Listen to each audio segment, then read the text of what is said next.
The raven and the fox. You are sitting in the dark when your phone lights up. It is a text from an unknown number. You are sitting in the dark when your phone lights up.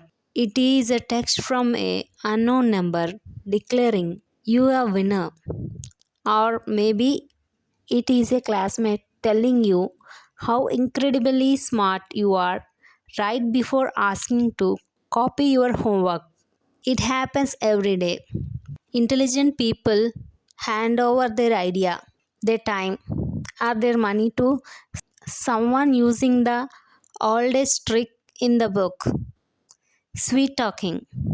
Long before the internet, 17th century poet Jean de La Fontaine mapped out exactly how these scams operate in his fable, The Raven and the Fox. Examining how La Fontaine structured this encounter reveals how an ego can be manipulated into handing over something valuable. To set up a successful heist, we first need a crime scene. La Fontaine built this through imaginary, specific words that construct a vivid picture in the audience mind. Observant tone. High on a tree limb sits our mark, a raven. In his beak, he grips a prize, a savory morsel of food. Down on the forest floor, a hungry fox looks his eyes on the exact prize. The fox faces a logical dead end. He cannot climb trees, and the raven is out of reach. Force won't be work here because physically theft is impossible. The fox shifts his approach to psychological manipulation. He begins to talk, moving the struggle from the forest floor into the raven's mind.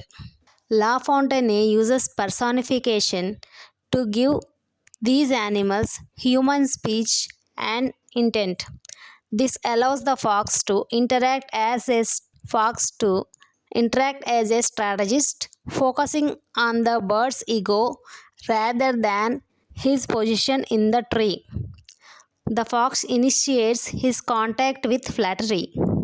He looks up and guesses over the raven's feathers and breathtaking physical beauty. The fox has absolutely no interest in feathers.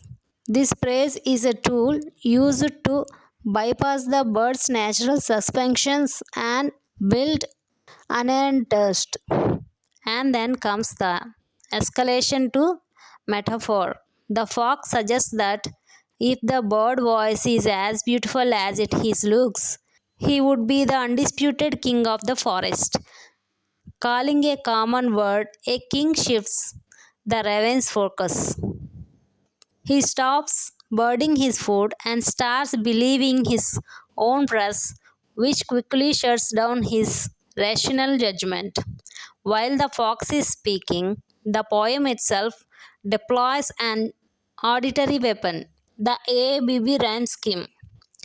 Notice how the end words pair up in tight couplets, linking limb with hymn and beak with seek.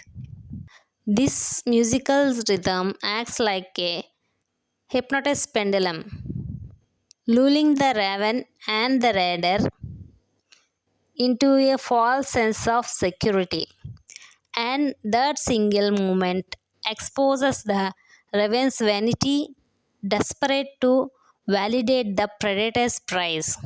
The raven forgets that his actual voice is harsh, scratchy, croak. He opens his beak to sing. Gravity takes the food. The fox catches it on the ground, and the assist is complete without a single touch. The raven was defeated by his own desperate need to prove his worth to a stranger. The moment the prize is secured, the polite facade vanishes. The fox looks up at his mark and laughs. Before trotting away, he leaves the bird with a mocking piece of advice. Don't trust sweet words so easily. Pride is unwise. The raven did nothing wrong by processing food, and he couldn't help being a raven. His error was allowing his vanity to override his situational awareness. Manipulators did not attack your obvious weakness. They target the things you are most proud of, using your own ego as the lever to pray away what they want.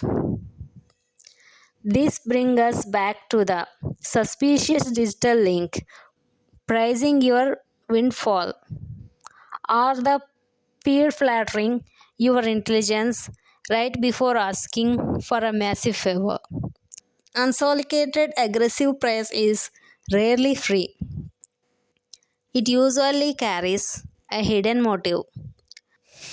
When someone starts laying the flattery on thick, take a mental pause. Ask yourself, why is this person saying this to me right now? Your best offense is humility and the discipline to think critically before reacting to external validation. By recognizing the mechanics of this ancient con, we can navigate a world full of sweet words without ever losing our cheese. Thank you.